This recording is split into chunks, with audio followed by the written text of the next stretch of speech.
everybody, and welcome to the inaugural episode of Sightless Voices, Unleashing Potential. My name is Jennifer Parrish, and I will be your hostie with the mostie on this little journey. Our first episode is all about what it means to reach your full potential. I will be sharing my personal journey as a blind individual and discussing what it means to reach your fullest potential and how I've overcome societal barriers and personal challenges along the way. So joining me today is the one and only Jenna, the president of the Lighthouse of Houston. Jenna will be talking about the mission and vision of the Lighthouse and why we are launching this particular podcast. And together we will explore the role of support systems and helping individuals who are blind or low vision to realize their full potential. Hi, Jenna. Hello, Jennifer. Hi. So we're going to go ahead and, first of all, for our blind and low vision viewers and listeners, we're going to go ahead and set the scene real quick. And Jenna's going to give a quick description of our background and things like that. Sure, happy to do.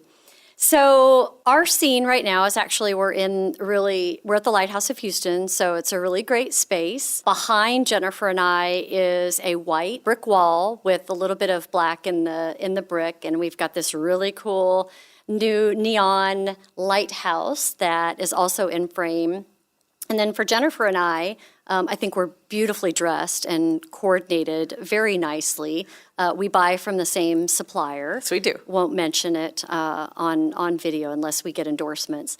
But anyway, we're in two blue chairs, and both of us actually have headsets on. We've got microphones that are right close up to our lovely smile, and Jennifer actually is reading from her Braille notes. So I think that's an important thing to note, and she's got them in a white binder. So yes, I'm not sure if I missed anything else. Did I miss anything else? I don't think so. Okay, so to get us started today, Jenna, real quick, why don't you go ahead and tell us about yourself and the Lighthouse of Houston? Sure. All right. Well, I guess I'll start with who I am as a nonprofit leader and an individual, but I've been in the nonprofit industry for 27 years. I've been lucky to be a part of the Lighthouse of Houston since January of 2021, so I'm coming up on my 4-year anniversary. I have really dedicated my life to working for nonprofits, and my passion is really to serve the underserved. And so when I saw this position opening, it really spoke to me and aligned with my values and my passion to serve the underserved. And really in the last couple of years, we have worked with our board and our internal and external stakeholders to create a vision and a mission that will really help us impact the people that we serve, and also what I call are really people, places, and things to realize their full potential. And so I'm grateful to be here as the leader of this organization, work with some pretty amazing people. I'm really excited for everybody to hear Jennifer's journey, but also throughout, the lifeline of this podcast to see her continue to realize her full potential, and also introduce guests and people to the general public so they can learn more about, what it is to be somebody who's blind or low vision, because it impacts a lot of individuals and family units within society. So again, grateful to be here. Our mission at the Lighthouse of Houston is to enable and empower people who are blind or low vision to realize their full potential. So I love the title of the podcast, that we are really about unleashing potential. So I'm really excited about the future awareness that we're creating, and that really people can really truly connect and understand what the barriers are, but also how they could get on board with helping break down those barriers.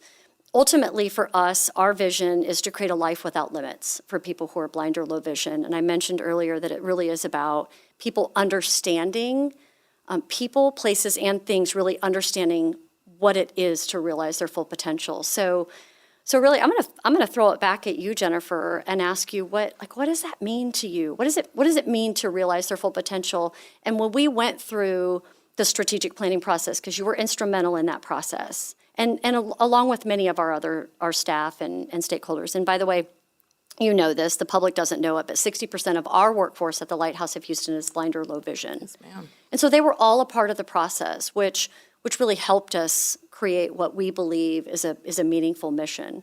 But for you personally and professionally, what does that mean to realize your full potential? So to realize my full potential is to keep reaching. Like, don't stop. Once you start, there's so much more to go. And, so a little background on myself. I graduated high school in 1993, went to Stephen F. Austin State University for 3 years. And, at that point in time, I realized that college wasn't kind of something I wanted to do. It was very difficult in the 90s as a blind individual to go to college. I mean, a lot of people were more into it than I was. For instance, you would have to, they would provide you with a book on tape, and the professor would be like, okay, turn to page 250 or read this at night. Read 250 to 275, and then go back and read like 150 to 175. So you have to rewind and find your pages. Like, it was awful. So there's not a whole lot to do in Nacogdoches, Texas, and I enjoyed the other aspects of college more than I did rewinding tapes. Hence the pizza slice and the yes. tattoos. And okay. Yeah. So, but then after my 3 years at SFA, I decided I wanted to change of pace, a little change of scenery. So I moved to Austin, Texas, and went through a little customer service program at Chris Cole Rehabilitation Center. They offered, it was kind of more of a direct path to a career or a job. And then I got a job at Sprint Relay, Texas. So that's a service for the deaf and hard of hearing. And so what we had done was basically translated, somebody who is deaf would call, and they would want to call someone who could hear. So we would facilitate the call, and then vice versa. So I used a braille display, and I would, read back text to a hearing person and then type, or vice versa. I didn't know you did that. Yes, I did. Yeah. Awesome. So I did that for a couple years. But then I just realized that, that wasn't going to be a career. That was not a career for me. I needed to do something better, and I knew I was smart. There was a brain up here somewhere, and I needed to utilize it. And I had learned very, very young to type because that was my primary means of communication. So I just, I could type really fast. And so I heard about the transcription program here in Houston. It was for medical transcription. It was a residential training. So basically, they moved a bunch of us who were kind of going through different courses into 2 apartments in the old Allen House apartments, which used to be across the street. And were these peers? Yes. So when you say they moved us, So the Lighthouse, the staff, the coordinators of this training moved. Would take people from either out of town, or my parents actually lived here. I went to Klein Forest High School, so, they lived on the north side, but, I wanted to be down here and be in it and not have to travel back and forth and do all that kind of stuff. So I was, I went and lived in the apartment. Other people were taking there was customer service class and some other stuff, and there was a girls' side and a boys' side. And so we did the thing, and I went through the training, passed, was Student of the Year of 1999. And not surprising. And graduated in 2000, and then did some on-the-job training, and then was hired. And so, that was kind of the beginning of my journey. And then, so I worked a couple years, maybe, it was probably 6 or 7, and was heavily encouraged all that time to get my national certification so that I would be a certified medical transcriptionist. So I was like, oh, man, it's more work, blah, blah, blah. But I ultimately was like, what, I got to do something else. Like, this can't be the end for me. So I said, okay, let's do it. So we figured out how to do it. And my supervisor at the time, turns out, we had to go to a testing center. The testing center, the only accommodations that they offered were you can have a reader and you can have double time. Now, so think about taking a certification test to be nationally certified as a medical transcriptionist. So shout out to Willy Olivares. I know you're watching. He went in there with me, and we took this test, man, and he had to read every paragraph. Wow. It was multiple choice. Like, okay, so pick out the comma error in these 4 like giant paragraphs with all the medical words and all the stuff. So or pick out the spelling error. So he was having to read and spell, and I was trying to like tell him like, okay, there's probably going to be obviously a medical word that they, so spell this, spell that, whatever. So together, the 2 of us, we got me in there and got me passed. And man, that thing took 6 hours, and holy moly, it was insane. So that's the story of my first tattoo, which is now a cover-up. Actually, it was my second. But yes, so I was so proud that I was a certified medical transcriptionist that I got CMT tattooed on my wrist. Oh, that's right. Yes, I did. Well, during, later years and throughout, several years, I would, shake people's hands. Hey, how's it going? Man, you must really like country music television. You don't? Or anyway, you're just retired of the statement. So, okay. Anyway, yes. So, so this tattoo became a cover-up. It is now a rose. And that was painful because cover up on the wrist doesn't feel very good, but I was a little tired of it. But anyhow, so I mean, it's just so, and that's part of this podcast too, is we kind of want to, show people that, I may be a blind person, but there's a whole lot more going on here, and I've got a lot of other things to offer, Layers, exactly, correct. You've got layers. So, correct. So talk to me about so when you go in and you take a test, because I've heard, we've had former board members who were attorneys that went to Stanford and their father, stopped their job so they could go help them back in, 80s and 90s. So what has evolved, and how do you think people now, is it easier to go to college? Is it easier? Oh, for sure. Like how have some things changed and evolved to make, again, there be less barriers, or there's less limits? Because we know that there's clearly still a lot of things that we need to overcome, that we feel like really on this podcast that we're going to be able to emphasize, and hopefully, again, people, places, things, businesses, people who are not blind or low vision, software engineers, there's people that can jump on this journey, because if they do, it could actually make life not only better for people that are blind or low vision, but also it might make me, which, by the way, I'm sighted, I don't have vision loss, but it might make my job, I might be more efficient and effective. When you say you were a super fast typer, you leveraged that skill, but it was still difficult because there were very few accommodations, which actually I'm surprised that they even let Will come in. Yeah, we were too. Well, there was a camera. They were looking at us. Of course. So, but still, but so to answer your question, I'd say technology, huge. I mean, obviously, because, nobody's rewinding books on tape anymore. They have. Which we have a lot in archives. Hey, a lot of books on tape. What was your favorite book on tape? Oh my God, I don't have one. Oh. My favorite was Getting It Over With. That was my favorite. So. Yeah. Honesty is what you will always get. Yes, you will. Yes. From the host, Jennifer Parrish. Shooting it straight. Yep. No, yes. So, that's why you were perfect for this. So, yeah. So, but yeah. So technology and all that kind of stuff. And then I guess to continue kind of on my path of unleashing my own potential, which it's still on a leash, but the leash has gotten a lot longer. But anyhow, so I got my certification, and then there was an opportunity to bridge that CMT to what was called a certified healthcare documentation specialist. So that was just kind of a higher level, and would kind of help the Lighthouse get a little bit more contracts. Because if they had someone on staff, you're welcome, absolutely. And so it would aid us in because if they had a nationally certified transcriptionist, then people would hire us. So I went ahead and bridged that opportunity. And then COVID happened, and for a while we didn't have any work. I was actually on unemployment for a while, and then a couple years later I had the opportunity to come back. I was working at home sporadically whenever there was work. Had the opportunity in 2022 to come back and work in the office, which was awesome because, don't put me in a cage. So I could get out of my proverbial cage and come back. And, and I was so happy to be with everyone. And during that time, the lead of the transcription department left. And so I took over the lead role of the transcription department. And I was like, oh my God, this is going to be a lot. And, kind of nervous and scared about that. And then mastered that. Of course, there's bumps in the road, technological whatnot, that you have to get over and, deal with because it's antiquated platforms and things like that. But, which are generally not accessible. Yeah, exactly. Generally not. We find workarounds and we get through it, and we did. And so, I led that department for a while. And then in 2023, there was this opportunity, and one of the members of upper management came to me and they said, hey, Jennifer, this manager of business services role is open now. At first I was like, whoa, hold the phone, because I had, been autonomous for 20 years.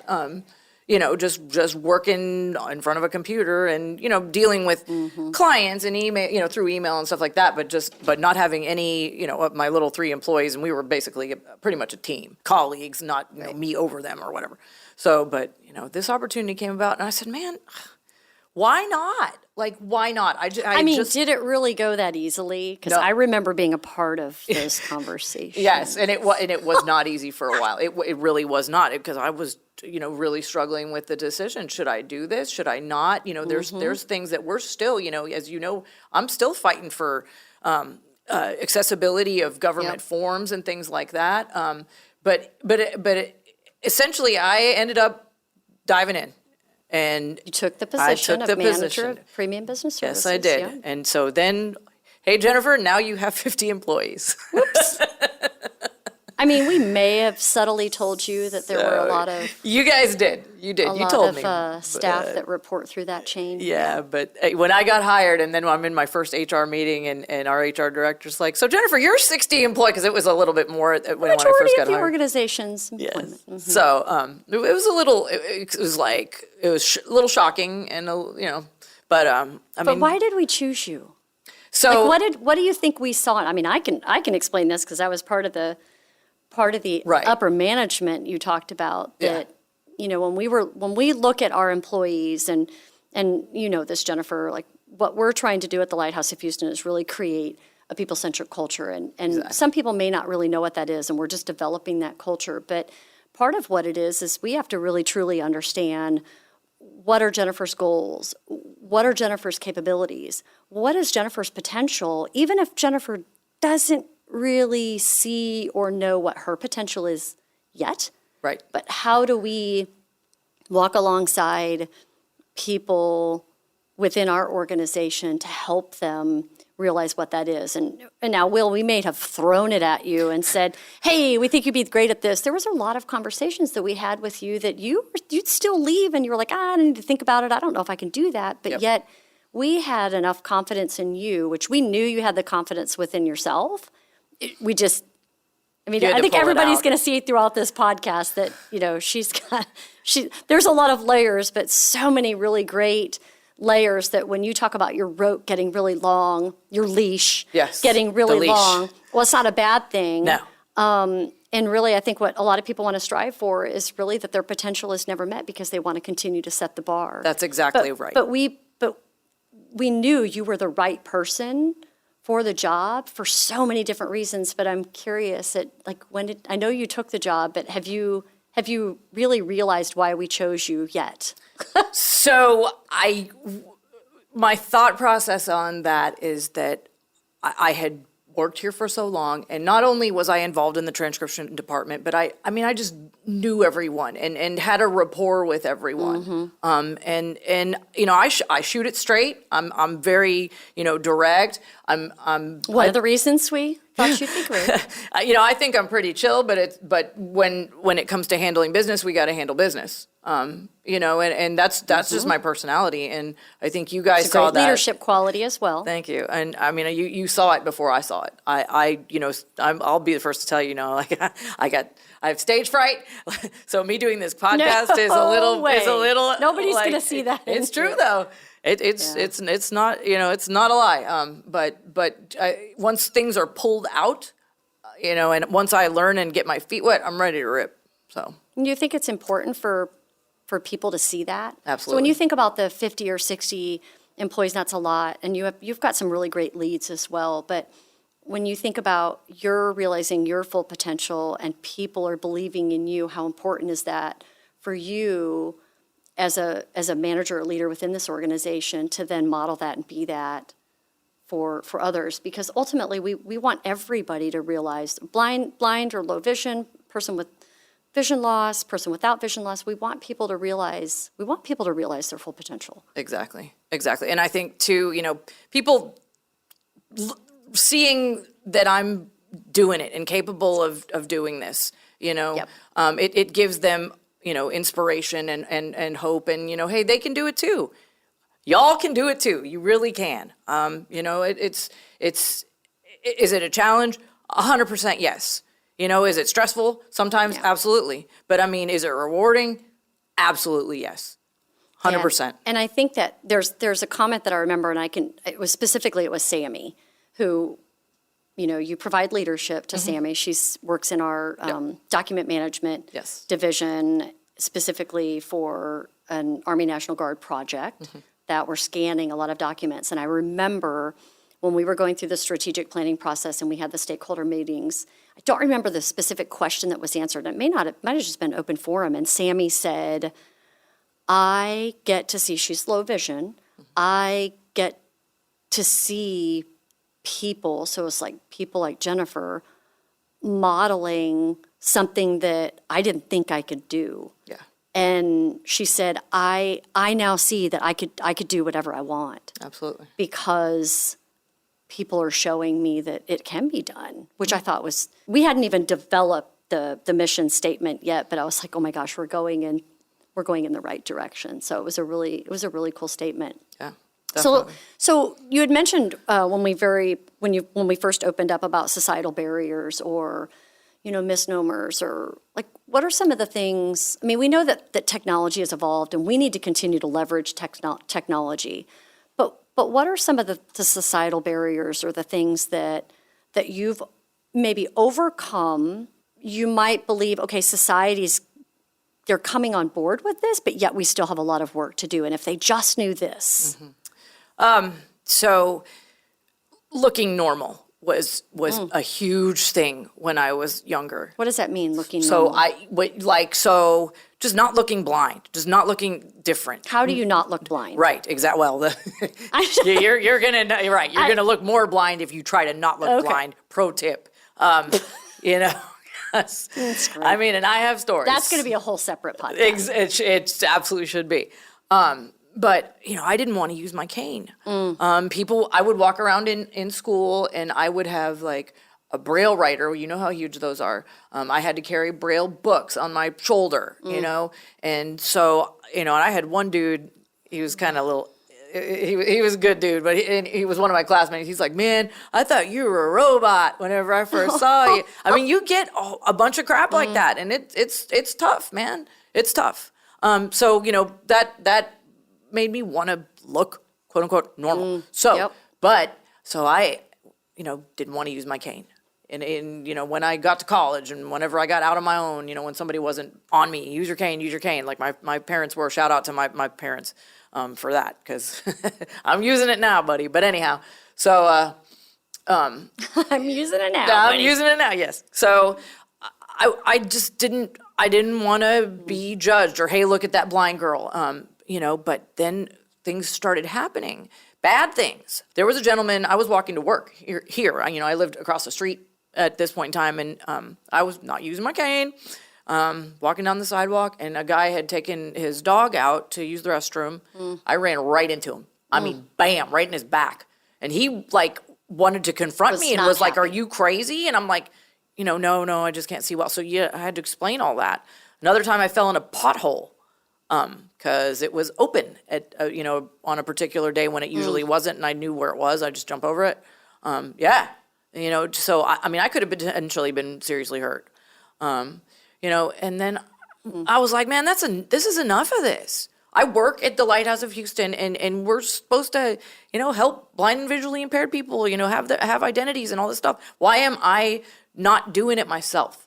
So then I started, and then I realized, this thing makes you look like a rock star. Like, you go to an establishment, let's just say, and it's crowded, they're parting the Red Sea to let you through. People, awesome. Hey, do you need help? Hey, you want to sit up front? You want to do whatever? And you're okay with people asking you if you need help? Because some people aren't. Some people are not. I used to freak out about it, but now I embrace it. So you said embraced using your cane, which obviously we know from a risk perspective, like using the cane, which, as a sighted person, and now that I know how somebody is supposed to use their white cane, or in your case, it's an Astros color. Yes, we cane. have the orange and blue. You can get them on all colors, shapes, and sizes. Yes, you can. Which I do think makes it a little bit easier for people to use it and feel like they're accepting their own. Exactly. I mean, I know that's going to be a whole nother podcast, and we don't necessarily have time for the acceptance phase of it. but you embrace that. So why is that important? So embracing yourself is the first step to getting others to accept you. And also, I'm all about, let's put ourselves out there. I put myself way out there now. Whereas I used to, Yes, and I'm very proud of you. Yes, thank you. As taking the position as podcast host, and we talk about unleashing potential. This is continuing to unleash potential. Because when they approached me with this, I said, I was a little frightened, but here I am, and this is pretty cool. I appreciate you, Jennifer, talking about acceptance and, just your journey. And I know that there's a lot more, obviously, throughout all of the podcasts that you're going to sprinkle in. Oh, sure. Stay parts tuned. of Jennifer's journey, because really that's what we're here for. That's what we're hoping, is that society, people, businesses, peers, family, like everybody can walk alongside this journey of understanding what it truly means to be somebody who is blind or low vision, and what unleashing potential means. And when I think about your journey, which again, as a low vision employee at the Lighthouse of Houston, you've had several awards that I know we're proud of, but I want you to touch on, and the reason I want you to touch on at this point, really in the beginning of our podcast and sharing Jennifer with the world, is that anything is possible, and that when you are great at your job, you will be recognized for that, and you were recognized. Yeah. So after I was nationally certified, we found out that I was the only blind person in the United States that was nationally certified to become a transcriptionist. So the National Industries for the Blind recognized me in 2008. Shout out to NIB. So I was the 2008 Employee of the Year that year, and that was quite an honor. It was huge. I still can't believe it, and it's a million years later, but very, very big honor. Yeah, no, that's awesome. And again, I think it's about it. Well, it's a tribute to your wanting to really reach your full potential. Yeah. Even at that time, not knowing I just feel like, and I didn't know you then, but you weren't going to settle. Like how can I press? How can I stress? Even though the barriers then were much greater. Yeah. Than what they are now, although there are still barriers, and we're clearly not going to be able to touch on those today because there's so many, but I know that you'll have guests on to talk about more of the societal barriers and the barriers that really, as society, we need to overcome so that more people that are blind or low vision, one, are recognized as incredible employees. There's so many different, again, like this would be a whole another podcast, and by the way, this is probably my first and last, so I'm seizing the opportunity in the moment here. But I know that, Jennifer, you're going to do an incredible job. I know that the team behind you is coming up with some really great guests. I'm grateful to be the first. Yay! And I know Thank we always you. have great conversations, and we probably could go on for hours and hours. Definitely. But I think my one last question, and then I'll let you really wrap it up, is what do you think, what do you want people to gain or learn from this? And again, when you think about people, think about the broader, it's really about society in general, employers, people. Like, what do you want them to learn from this? Sure.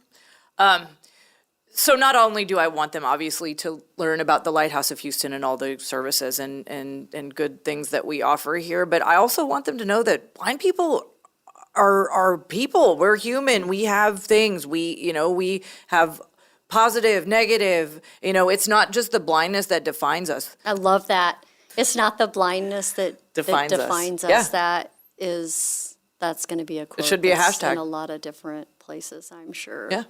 No, So. well, I'm so proud of you. I believe in you. I'm really excited to see where we go next with our next guests. I truly believe that our podcast and the way we're actually representing the podcast, that it's visual. Yep. And that we're challenging ourselves as organization and people to make sure everything that we're doing is accessible and that we are creating an equitable environment. And we could very easily do this podcast without there being a visual, but I think, and I'm hoping you agree, that it's really important for, again, society to make that connection and to Exactly. see that, hey, look at what we can do.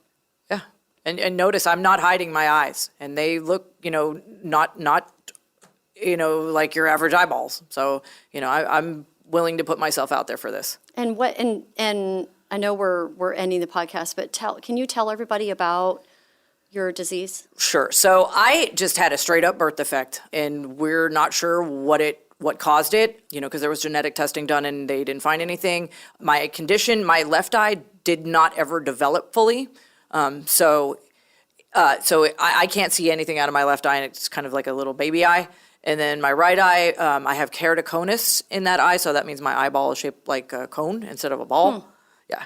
And then, and it's, stigmatism, it moves all around crazy and all that kind of stuff. And then I also have glaucoma in my right eye as well. So can you describe what you see? This is my famous statement. Y'all can't steal it. So I say I have enough vision to get me in trouble. We've witnessed that. Yes. But no, so I can see, so right now what I'm seeing is just two big lights in my face. And that's just obviously Me the camera too. and lighting. It's a lot. Yeah, but so normally, left eye I can't see anything at all. Right eye I can see color well, and so that's why I love bright colors and all that kind of stuff. Detail, no. I mean, I can tell if you have light hair, I can't see you now because you're on my left side. But if you're right in my face, I could tell if you had light hair, or dark hair. Okay. No facial details. Like if somebody had acne, I couldn't tell. That kind of business. But just details not well at all. But mainly colors are good. So I like big, bright, sparkly things. And then the definition, and I know that again later in the podcast, but I just want to make sure people really understand you and what you see. Also, outside of your incredible personality, your work ethic, and the fact that you've got more potential than I know that you probably don't yet even realize, but you're going to get there, and we'll help you get there. But so by definition, you are legally blind. Oh yes, big time. But there is a difference between being legally blind and blind. Yes. And Or someone else even can low that'll vision. on that because I don't know the exact definition. But That'll yes, be, that is. Stay tuned. Yes, stay tuned, folks. You're awesome, Jennifer. This Thank has you. been fun. Thank you, Jenna. Like to say, ooh, I want to be back, but that's okay. I don't really need to be back. You're going to have some great guests. All right? All right, Jenna. So everyone, if you liked what you heard and saw today, please like and subscribe our podcast on Apple, Spotify, or wherever you get your podcasts. And we thank you for joining us.